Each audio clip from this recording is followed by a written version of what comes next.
Ang susunod na programa ay rated PG. Ito ay nangangailangan ng patnubay at gabay ng magulang para sa mga batang manunood. Sa isang iglap, biglang nagbago ang buhay ng lahat dahil sa napakalakas na lindol.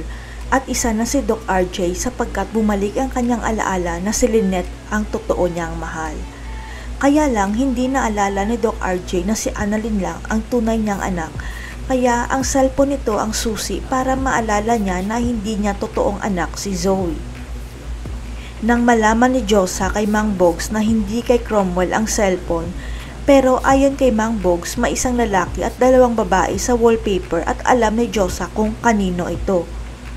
Kaya gustong kunin ni Josa ang cellphone sa shop ni Mang Bogs para kumpirmahin kung kay Doc RJ nga ba ang cellphone at kailangan niya itong maibalik kay Annalyn. Tandang-tanda kasi ni Josa nang sabihin ni Annalyn na ipinatago sa kanya ang cellphone ni Doc RJ nang ipinagamot ito sa Amerika, kaya pala gusto itong kunin ni Annalyn sa shop. Ang ipinagtataka lang ni Josa kung paano napunta sa mga gamit ni Cromwell ang cellphone ni Doc RJ, kaya dapat na itong makuha kay Mang Bogs upang alamin.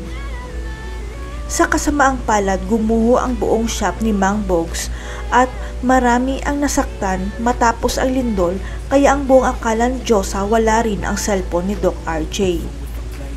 Hanggang isang araw may tumawag kay Josa at nagulat siya dahil boses ni Mang Bogs ang nagsasalita sa kabilang linya, kaya nagpapasalamat si Josa dahil buhay si Mang Bogs.